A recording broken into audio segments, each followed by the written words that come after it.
do Nintendo 64 foi bem legal, porque surgiu um amigo meu com o Dreamcast. E o Dreamcast, cara, eu nunca tinha tido um contato com o videogame da Sega, assim, só meus primos que tinham o Master System, mas nenhum amigo meu teve o Mega Drive, nunca, não tive contato com o Mega Drive na infância. Sega Saturn, então, nem se fala, Sega CD, não tive nada disso. Jogava muito em locador o Mega Drive, fora Mega Drive. isso, nada.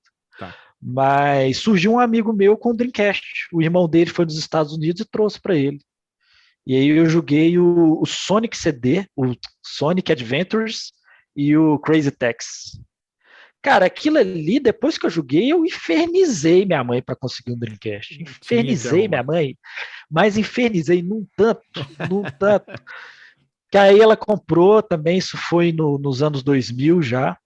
Eu tinha 2 anos de Nintendo 64, e aí foi a primeira vez na minha vida que eu tive 2 videogames. Eu tive o Nintendo 64 e o Dreamcast ao mesmo tempo, mas não durou muito, né? Primeira vez que minha mãe precisou de uma grana assim, ela já falou, ó, escolhe um aí para vender. E aí você falar isso para uma criança que adora videogame, eu tinha na época, eu devia ter uns 13, 12 anos, assim, já entendia, já compreendia a situação, entendia que era necessário. Mas acabei escolhendo o Nintendo 64, cara, um dos maiores arrependimentos da minha vida também. Um dos maiores, aí fiquei com o Dreamcast. Arrependi demais. Mais do que se você tivesse vendido o Dreamcast, você acha? Eu acho que sim. Apesar de eu ser apaixonado com o Dreamcast, apesar de eu gostar muito dele, a Nintendo sempre fez parte da minha criação como gamer, né? Então eu tô acostumado com Mario, Zelda, e eu sentia falta. Eu lembro que na época que eu vendi o Nintendo 64, eu tinha acabado de ganhar há poucos meses um Majora's Mask, o Zelda, né? O Majora's Mask. E aí minha mãe avisou que eu ia precisar vender. Eu até vou falar isso bem próximo, se eu vou falar disso no episódio do canal do YouTube, que eu acho uma história interessante. E eu tinha comprado o Majora's Mask e estava começando a jogar, e minha mãe avisou, vamos precisar vender. Tá. Aí eu falei, quando, mãe? Ela, semana que vem. Aí eu falei, vou ter que virar a madrugada fora, eu preciso zerar esse jogo, né? E aí é um jogo que marcou muito a minha infância também por causa disso, a minha pré-adolescência, né, que foi o Majora's Mask, porque eu virei dias para zerar. Obviamente não consegui platinar o jogo, não consegui fazer tudo que o jogo tinha para eu poder fazer, e tive que vender dessa forma.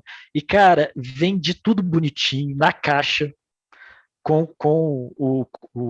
a fita e tudo mais, mas com um detalhe interessante, os manuais dos jogos eu fiquei para mim.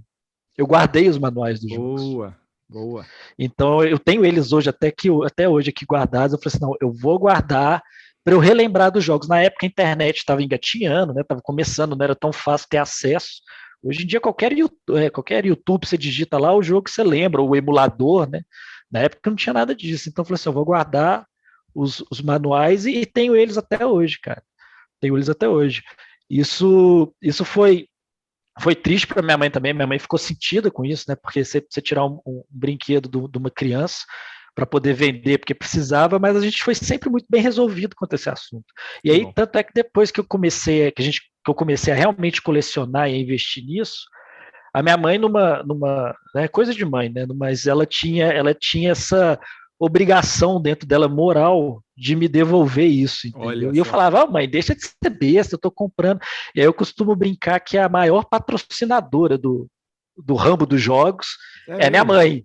Ela fez questão, cara, e recentemente, deve ter mais ou menos uns 2 meses, eu consegui comprar de volta esses 11 jogos que eu tive que vender do Nintendo 64.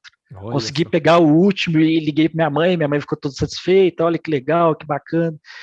E aí foi bem legal, cara, foi bem legal, assim, é uma história muito, muito bacana, porque eu acho que ela representa o que nós, colecionadores, a gente sempre bate na tecla, porque todo mundo que vê de fora, vira e fala, eu sou doido para ter uma coleção assim, mas eu não vou conseguir ter.